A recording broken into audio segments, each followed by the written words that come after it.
everyone, it's the Father's Day special of Marisa Bakes Stuff. Oh. Fix the hair, fix the hair. I'm wearing one of my NASA shirts because yesterday my dad said, hey, maybe if I write Elon Musk, he'll put me on the next rocket ship. Keep dreaming, Dad. I don't think it's gonna happen. Anyway, Father's Day special, like I said. So I asked my dad, hey, what do you want me to make for Father's Day? For Father's Day, what do you want me to make? And he said very, very specifically, without hesitation, he wanted a vanilla cake with vanilla icing and a cherry pie filling.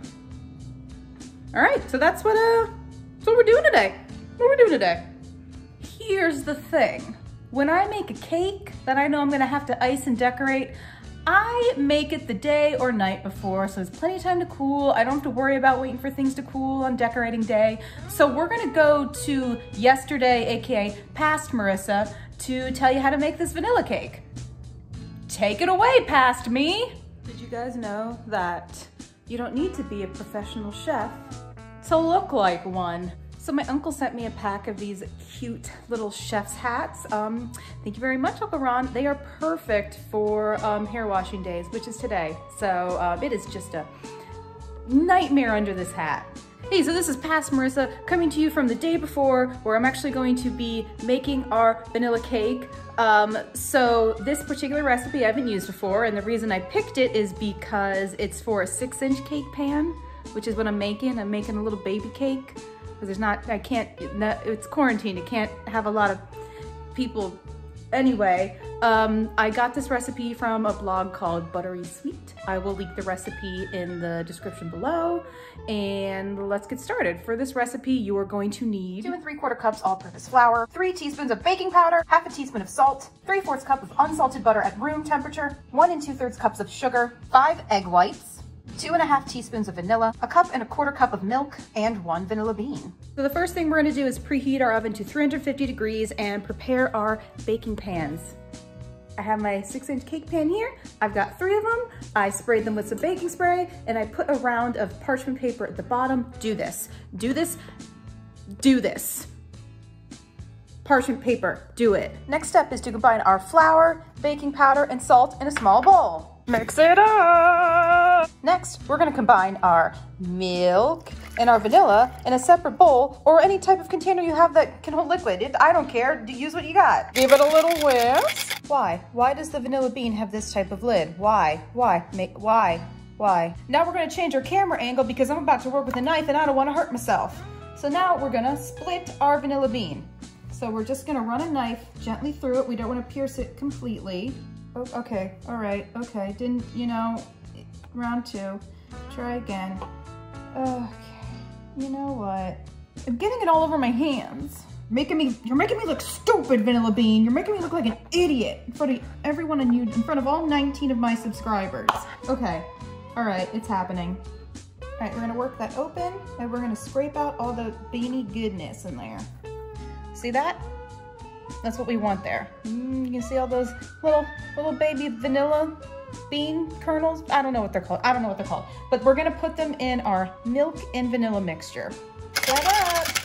So just between us and everyone else on the internet and anyone else who can see this, the recipe did not call for vanilla beans. But since my dad just wanted a plain old vanilla cake, I was like, I gotta do something to kind of pump up the volume on this. So vanilla beans.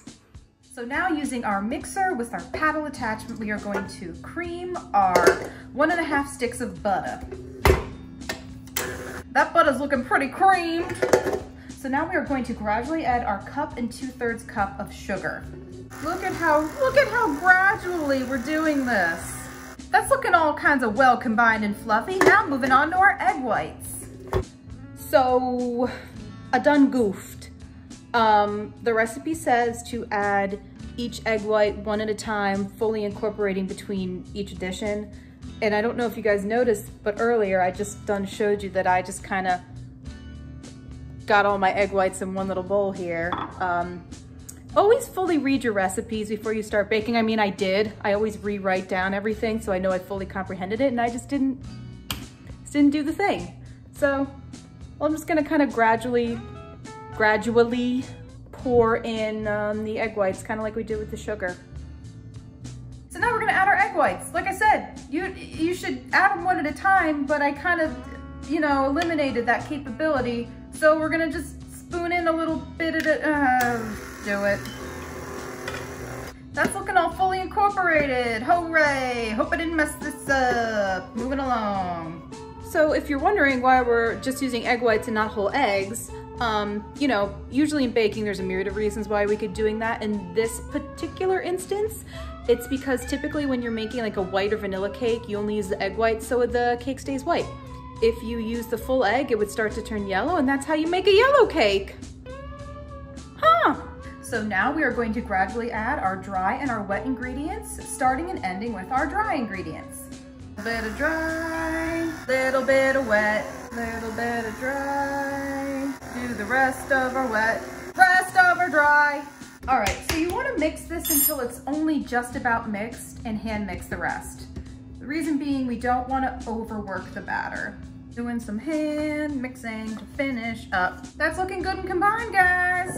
So now we're gonna divide our cake batter evenly between our 3 pre-prepared cake pans. I usually like to eyeball this, and you don't wanna fill it all the way up. If you feel like you have too much batter, don't feel like you have to use it all. It's more important to make sure you have your cake pans filled an appropriate amount rather than using all your batter. I've done it before where I'm like, oh, I gotta use all the batter, and then it's not good. Learn from my mistakes. Let's do this. I only want to go up to about, at the most 2/3 of the way. That's looking pretty good and even, you guys. Good eyeballing me. This one looks like it has a little bit more. Just, you know, if you think you did that, a little easy solution. Blop, there you go. Now they're even. Perfect, see? Perfect. All right, so now these are gonna go into the oven at 350 degrees for a half hour to 35 minutes. All right, so I just took the cakes out of the oven. They look pretty good. I will say they smell very eggy. Not sure how I'm gonna feel about this cake once I taste it, but we'll see. All right, so that's all for past Marisa. I'm gonna hand it off to future, or I guess present time. Just the cakes are done, moving along. Thank you yesterday, past Marisa, for making those cakes. And here they are right here.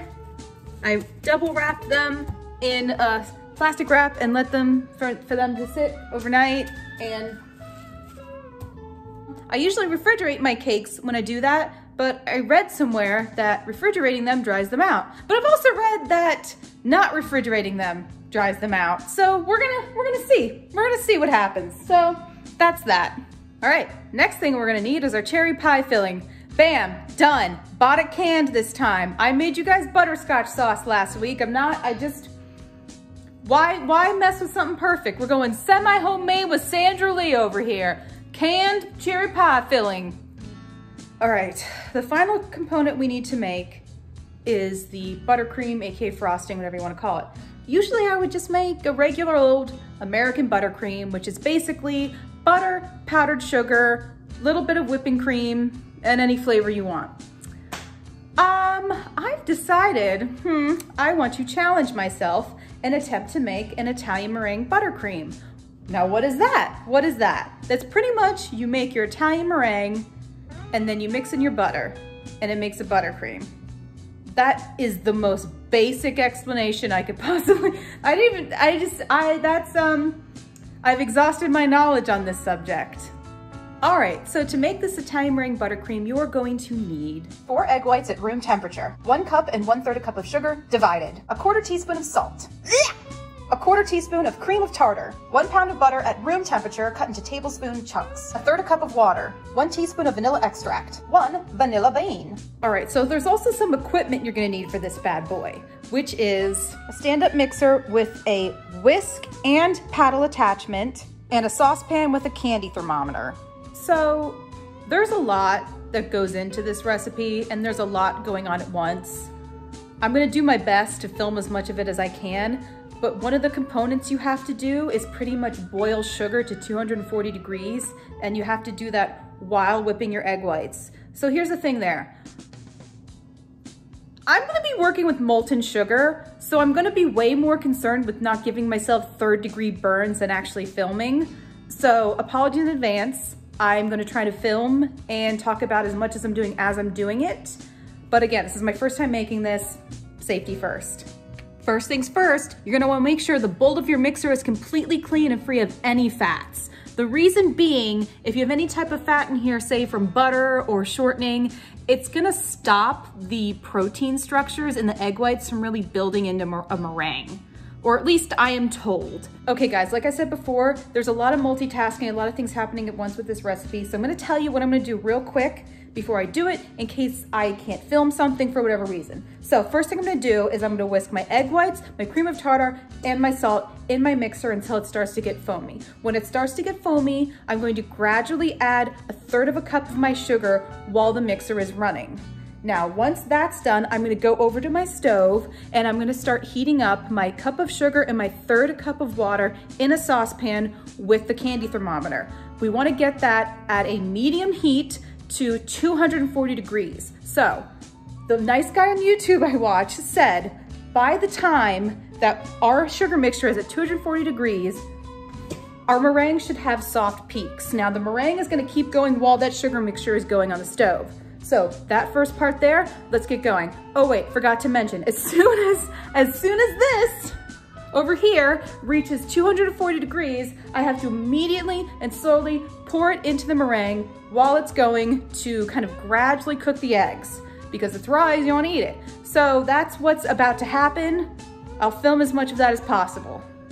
All right, we got our egg whites, our salt, and our cream of tartar in our mixing bowl, and we're gonna start whisking that. We're gonna start slow and then gradually work our way up. Ugh. We're just gonna gradually mix it up until it starts to get foamy.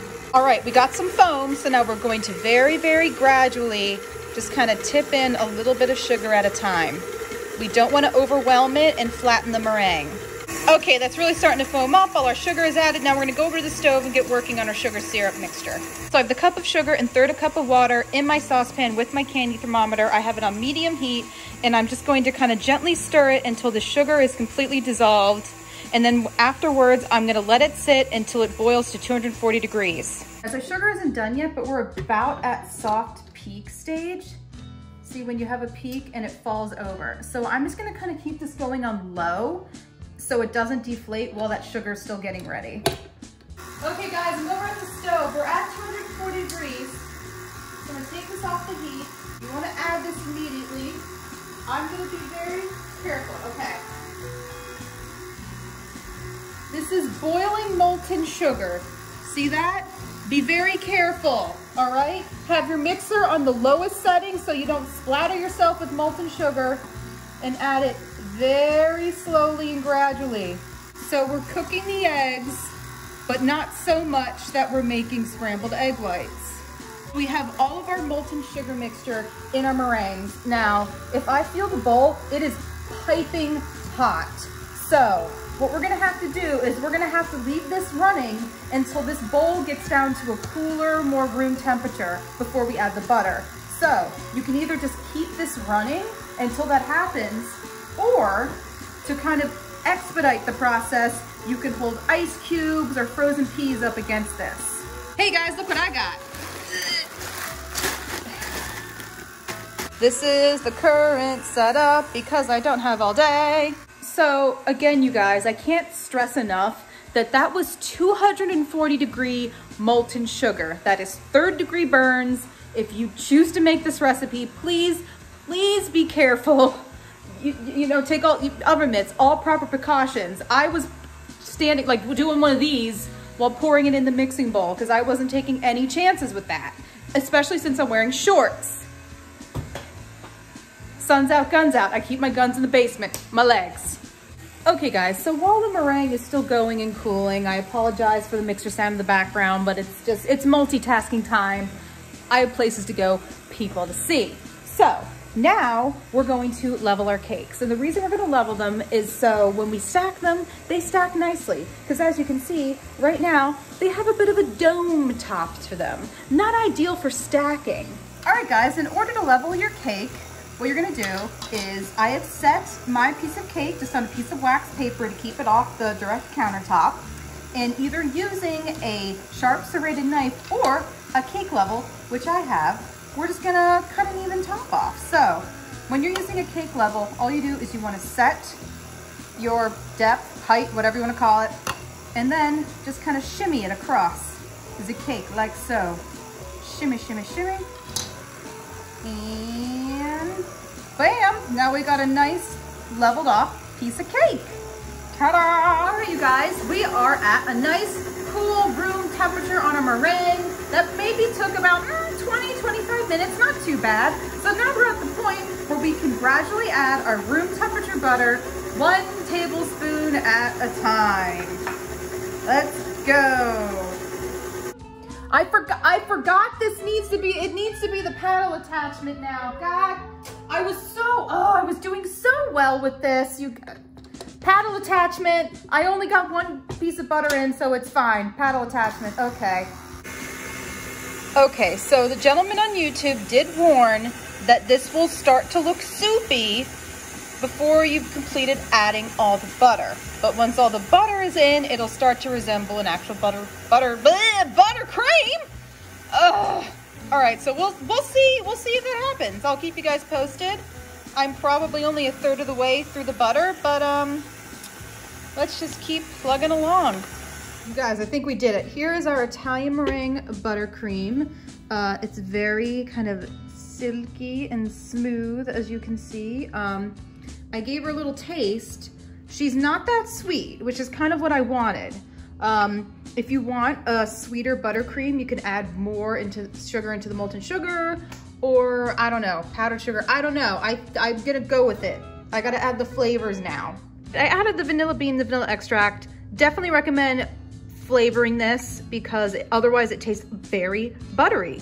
All right, so now we're gonna move on to decorating the cake. Assembling the cake, assembling and decorating the cake. All right, now we're gonna get into assembly and decoration. First thing we're gonna do is I have a cardboard cake round here. It's about an 8 or 9 incher, I don't know.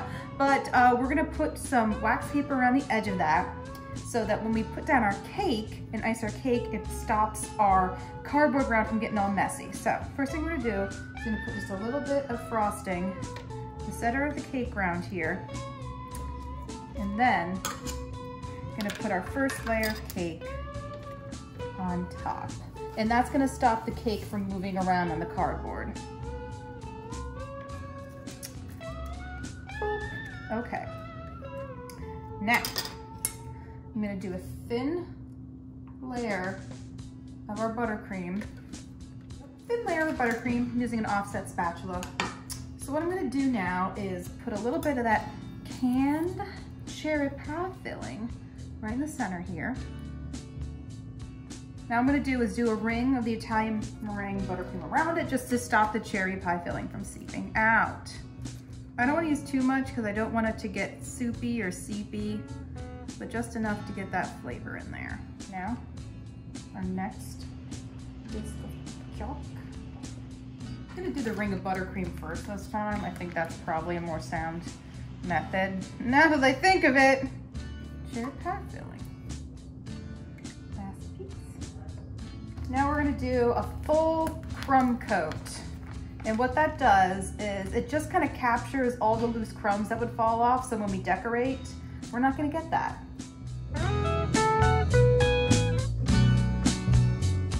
And our crumb coat is done. Despite my best efforts, it did become a bit of a mess, but we're gonna stick this in the fridge for a few minutes just to set.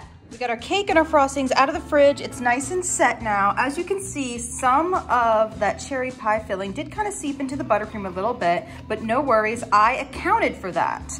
So I have some red dyed buttercream here and some white. What I'm gonna do is kind of like a watercolor technique, like a gradient starting with red, working it up to the white. And I'm also gonna kind of toss in some of this black sprinkle mix in.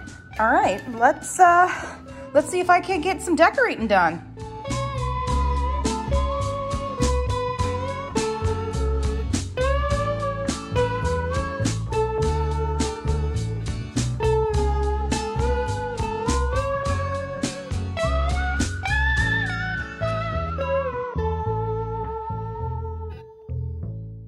And we are done. Look at this beautiful vanilla and cherry pie filling Father's Day cake we made. Hello, so it's editing Marissa. I did not realize that I didn't film half of the decorating. Just imagine me putting sprinkles and those little extra rosettes of buttercream on that cake. And we're done. Okay, you guys, thank you so much for watching. Hope you enjoyed this video. Be sure to like, comment, and subscribe. Until next time, bye. All right, I'm gonna try Taste my test. cake. You gotta get some of the cherry in there. Oh! With those sprinkles. Oh!